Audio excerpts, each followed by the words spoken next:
Alors c'est parti pour mon top des jeux vidéo. Donc moi j'ai choisi de faire un top 15 parce que trop dur, beaucoup trop dur de choisir seulement 10 jeux alors qu'on joue aux jeux vidéo depuis, bah, plus de 15 ans maintenant, bien plus.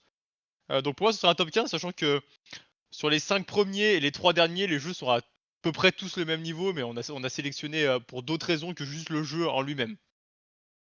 Pour le 15e jeu, pour ma part, j'ai mis Dead Space. Alors Dead Space, vous connaissez sûrement, c'est, maintenant un jeu pas hyper vieux, mais qui a quand même quelques années. C'est un survival horror. Alors pas horror, mais qui est quand même vachement basé sur l'ambiance et le fait est qu'il y ait énormément de screamers. C'est un jeu incroyable pour moi parce que c'est un des premiers jeux où j'ai des souvenirs d'avoir joué avec quelqu'un, quand j'étais, jeune et que j'allais, chez le fils de mon parrain. On jouait ensemble à Dead Space sur son PC et c'était incroyable. Je me chiais dessus quand j'étais tout petit. Donc ça c'est vraiment un souvenir de ouf. Et c'est pour ça que je l'ai mis en 15e position. En 14e position, j'ai mis Le Seigneur des Anneaux, Le Retour du Roi, un jeu de PlayStation 2.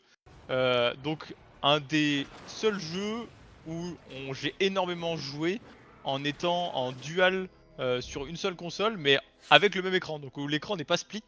Donc c'était vraiment un jeu où on pouvait incarner, bah, les héros de la communauté de l'anneau. Et on pouvait défoncer, des orques pour les quêtes, c'était un plaisir. T'avais des sorts et tout, de la magie, ça avait un petit côté RPG.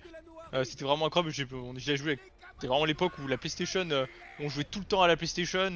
Et bah, je jouais pareil avec, le fils de mon parrain et on a poncé le jeu, on jouait toutes les classes, on essayait de jouer tous les héros possibles et de monter tous leurs sorts au maximum. C'était vraiment incroyable.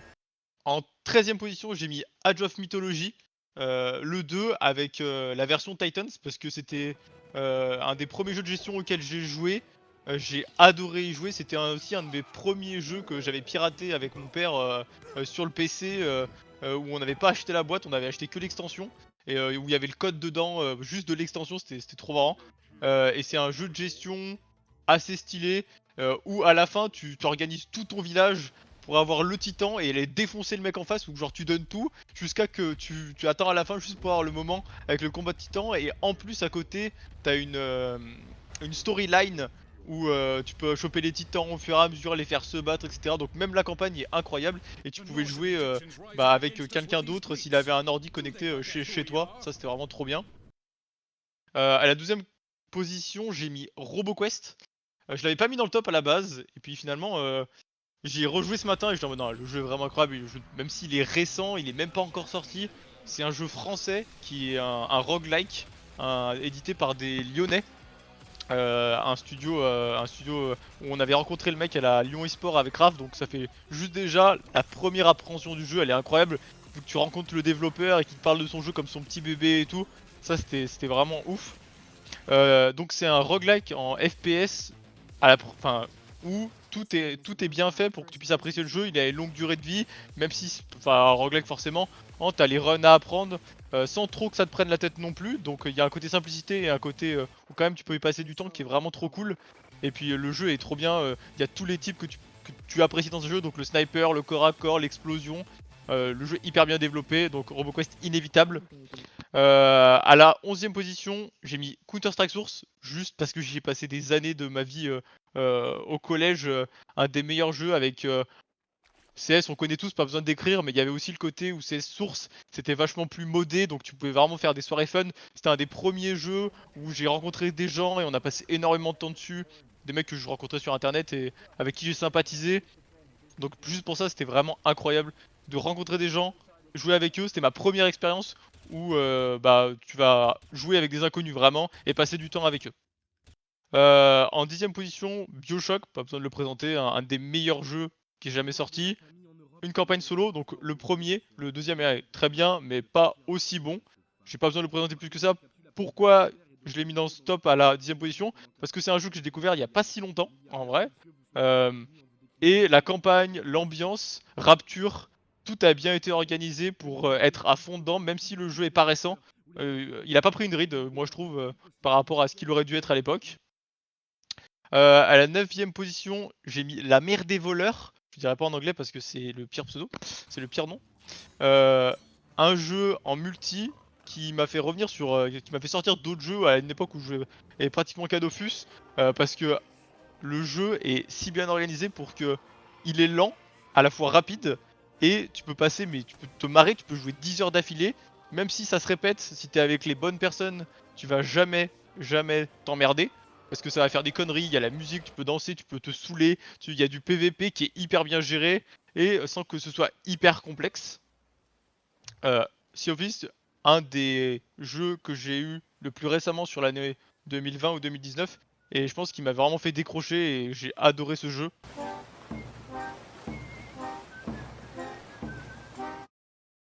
À la 8ème position, j'ai mis Spider-Man PS4, mon premier jeu de la PS4, que je l'ai acheté il y a 1 an ou 1 an et demi, un truc comme ça. Euh, bon, l'univers Spider-Man de base, moi j'adore, donc c'était simple de me mettre dedans. Mais je trouve le personnage bien écrit, c'est trop marrant. Enfin, les vannes sont bonnes, le doublage est bon, le jeu, la campagne est trop bien. Il y a un sentiment de liberté qu'on a connu quand on jouait au premier Spider-Man qui était sur PlayStation, où tu peux te balader dans la ville, courir, faire des petites missions à côté. Là, c'est amélioré avec le système de combat qui a été revu. Enfin, tout a été amélioré. Et on reste un peu sur les mêmes bases qu'il y avait avant. Sauf que là, la campagne, elle est encore plus drôle. Les succès, c'est pareil. T'as les costumes, tu améliores au fur et à mesure. Donc, Spider-Man, excellent jeu. En 7, j'ai mis Far Cry 3.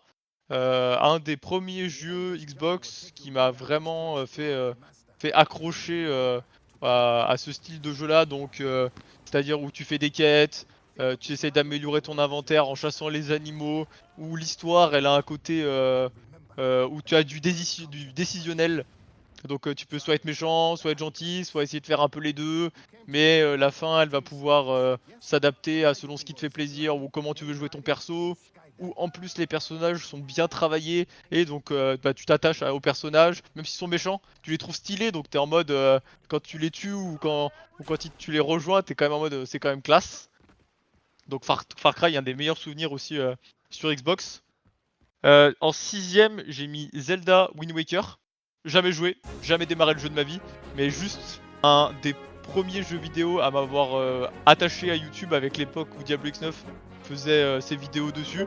Donc Zelda Wind Waker, encore des vidéos que je regarde aujourd'hui de temps en temps où je suis en mode je sais pas quoi regarder. Allez, je vais regarder ça, c'est le mémorial vraiment.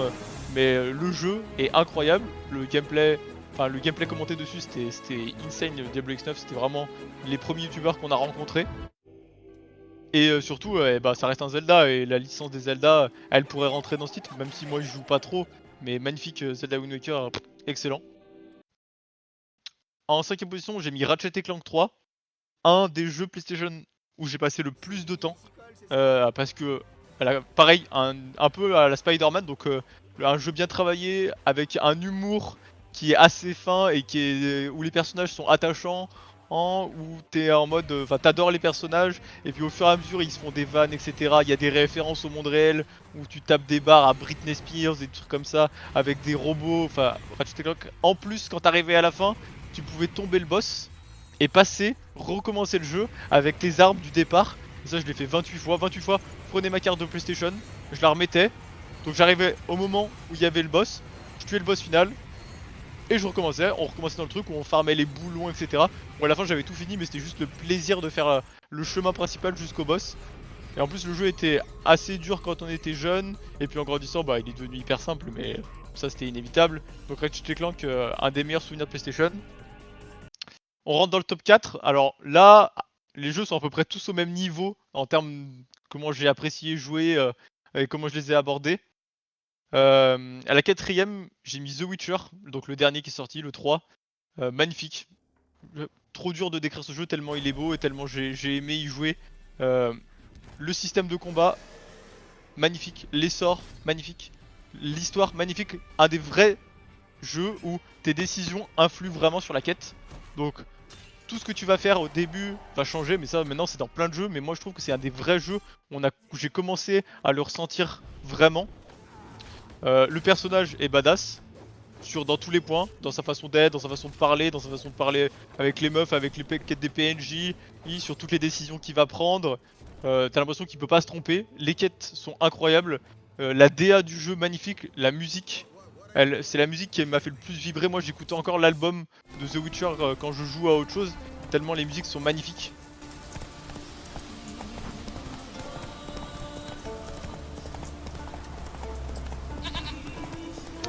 enfin The Witcher, une des plus grosses claques du jeu vidéo selon moi. En troisième position, encore un jeu où j'ai beaucoup d'heures dessus, mais surtout mis en avant pour la communauté qu'il a, ou qu'il avait, mais je sais pas. J'ai eu Minecraft, un jeu, pas besoin d'écrire Minecraft, tout le monde connaît, mais j'ai tellement passé de temps dessus, il y a eu tellement d'étapes de jeux différents dans Minecraft, c'est aussi la force du jeu. Autant la période où tu découvres le jeu, enfin où j'ai découvert le jeu, où juste tu joues tranquillou avec tes potes ou tout seul et tu commences à découvrir ton aventure. En plus, après, derrière, il y a eu tout ce qui était un peu les serveurs qui ont commencé à s'ouvrir, où tu pouvais faire des rencontres, faire du PVP et tout. Ou pareil comme sur Counter-Strike Source, j'ai rencontré énormément de monde. Donc j'ai énormément apprécié le jeu vu que tu joues souvent avec les mêmes gens, t'avances ensemble dans le jeu. Donc ça c'est un vrai plaisir. Et ensuite il y a eu une autre phase derrière où j'ai pu jouer avec mes potes IRL à l'époque de la Xbox où Guillaume il avait un serveur. Là c'était incroyable aussi, on a énormément joué dessus. C'était encore une autre façon d'appréhender le jeu. Donc le fait est que le jeu soit toujours le même, qu'il s'améliore et que tu puisses le recycler à l'infini, il mérite tous les jours ce top 3. À la deuxième position, j'ai mis Skyrim. Voilà, Bethesda, excellent jeu, rien à dire. Le meilleur RPG que j'ai jamais sorti selon moi. Durée de jeu illimitée, des milliers d'heures de jeu que j'ai dessus. Un des premiers grands sentiments de liberté que j'ai eu dans le monde du jeu vidéo. Où quand tu ouvres la map, tu sais pas où aller. Même si t'as 10 000 quêtes, tu sais pas où aller. Des quêtes annexes qui te font vibrer, où j'adore, tu peux les refaire à l'infini. Les quêtes de la confrérie noire, les mages. Skyrim ça a été une des grosses claques dans le sens où quand tu découvres le jeu, au fur et à mesure que tu avances, t'as l'impression que ça s'arrête jamais. T'as l'impression que plus tu fais des quêtes, plus il y en a. Et puis après, tu commences à avoir la réputation, il y a le système de décision qui rentre un peu à la The Witcher, où les décisions que tu prends vont faire que tu vas être connu par telle personne, tu vas pas te faire agresser, tu vas te faire agresser, tu peux choisir les voies que tu vas jouer, si tu veux jouer plus discret, plus agressif. Et ça c'était vraiment le sentiment de liberté à tous les points, donc sur la map, sur ta façon de jouer, et sur comment tu parles aux gens. Donc Skyrim, excellent jeu.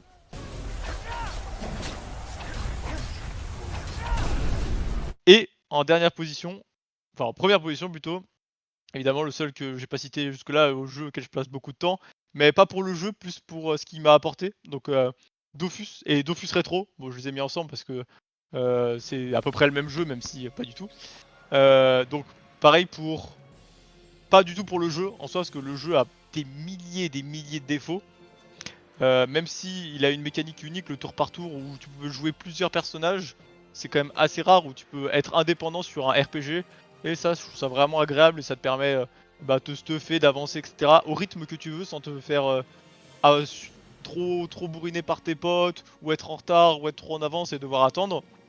Et puis surtout pour le côté communautaire, parce que c'est surtout ça, la communauté Dofus c'est incroyable. Si t'es avec les bonnes personnes, où va y avoir vraiment un peu les saisons de rush, où si tu as rencontré des gens avec qui tu t'entends bien, tu vas pouvoir rejouer avec eux, les revoir, pas tout le temps jouer avec eux toute l'année, mais revivre des aventures ensemble, aller faire des rush serveurs quand un serveur sort, sachant que les serveurs ils ont pas tous les mêmes intérêts, donc ça permet au jeu de se développer d'une façon différente. C'est-à-dire que tu vas avoir un serveur classique, un serveur temporaire, un serveur où les sorts seront différents, un serveur, et les serveurs rétro comme on a connu, où tout le jeu est différent. Donc pour ça, le jeu est incroyable. C'est déjà pas Donc c'est les mal. deux premiers, c'est ça hein. Oui, c'est les deux premiers. Hein. Déjà, Ouais. t'as pas de 15. T'as pas de 50, mais t'as pas de 15. Allez, bonne chance à toi, Jeannot.